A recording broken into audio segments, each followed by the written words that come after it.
Hello everyone, welcome to English with Evelyn, and I'm going to begin today's video with a question for you all. इन दोनों sentences में से कौन सा sentence correct है? I finished my homework या I have finished my homework last evening. आप सोच कर बताइए. Okay? अब आप में से जो लोग सोचते हैं कि I finished my homework correct है या जो सोचते हैं I have finished my homework last evening, मुझे बताते हुए खुशी हो रही है आप दोनों ही गलत हैं. और खुशी इसलिए हो रही क्योंकि अब आप मेरा वीडियो पूरा देखेंगे. ठीक है, अब to begin with see English में बहुत कुछ you know it boils down to using the correct tense.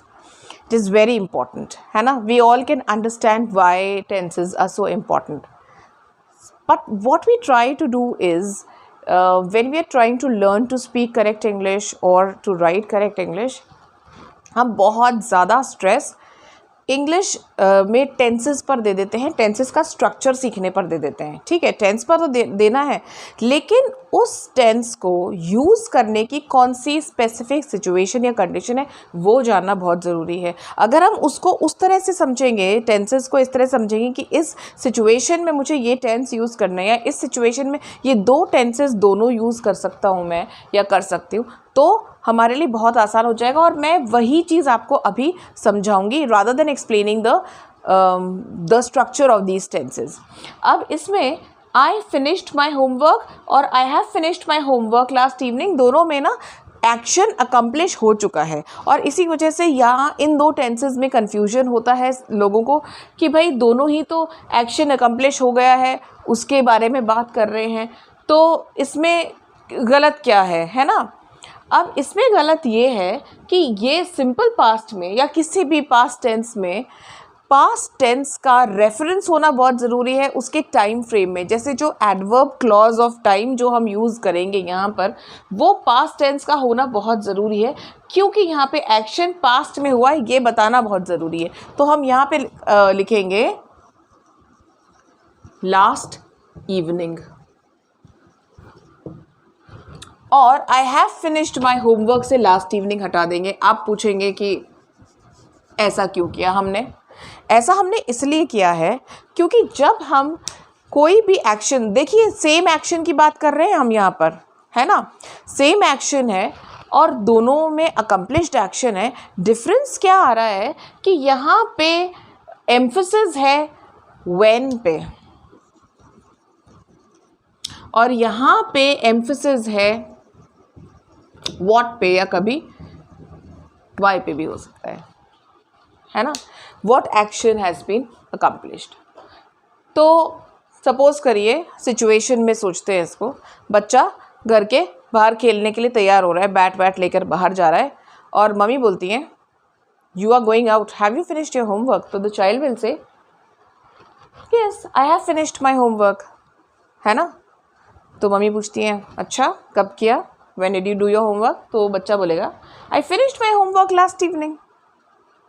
ठीक है, अब यहाँ पे मम्मी ने पूछा था Have you finished your homework? और कैसे जा रहे हो बाहर, आपने क्या अपना काम कर लिया है. यहाँ पे एम्फेसिस किस पे था, अकम्प्लिशमेंट ऑफ द टास्क पे या एक्शन पे के अकम्प्लिशमेंट पे स्ट्रेस था. ठीक है, और यहाँ जोर किस पे दिया है हमने, वो अकम्प्लिशमेंट कब हुआ. ठीक है, जैसे एक और एग्जांपल देती हूँ मैं. सपोज़ करिए कि आप अपने कज़न से जो घर के पास ही रहता है, आप बार बार लैपटॉप बोरो करते हैं अपने काम के लिए. तो आप 2-3 दिन अपने कज़न के पास नहीं गए, so your cousin asks you, है ना, why haven't you come to borrow the laptop. So you tell him I have bought a new laptop, मैंने एक नया लैपटॉप ख़रीद लिया है ना. So he asks you when did you buy a new laptop? So you tell him I bought a new laptop last week. तो यहाँ पे हम अब किसके बारे में बात कर रहे हैं कि वो एक्शन कब अकम्प्लिश हुआ. ठीक है, तो यही छोटा सा डिफरेंस है इन दोनों टेंसेस के बीच में. दोनों अकम्प्लिश्ड एक्शंस की बात करते हैं, ये इनकी सिमिलैरिटी है और प्रेजेंट परफेक्ट में स्ट्रेस होता है एक्शन पे, एक्शन के कंप्लीट होने पे। कब हुआ है इससे फ़र्क नहीं पड़ता है, लेकिन यहाँ होता है कब हुआ है इस पे ज़्यादा, इस पे इफ़ेक्ट, इस पे ज़्यादा क्या बोले थ्रस्ट होता है। ठीक है, अब एक और एग्जांपल देती हूँ। ये तो चलिए हमने लास्ट इवनिंग की बात की है ना। कभी अगर कोई सेंटेंस है, जैसे suppose your friend tells you I have been to the US, है ना। क्या बोला है इन्होंने, what has your friend told you, I have been to the US, है ना। सो यू आर क्यूरियस कि कभी हमने तो सुना ही नहीं या कभी बात नहीं हुई, तो when did you go to the US, so you say I went there when I was 2 years old।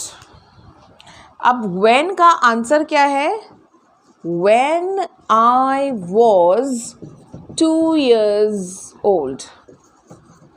इसका मतलब ये भी एक टाइम क्लॉज है, ये भी आपको टाइम ऑफ एक्शन बता रहा है। तो इससे फ़र्क नहीं पड़ता है कि वो एक्शन 20 साल पहले हुआ था या 50 साल पहले हुआ था, डिपेंड करता है फ्रेंड की एज कितनी है। तो इस पे डिपेंड नहीं करता, इससे फ़र्क नहीं पड़ता है कि वो कब हुआ था।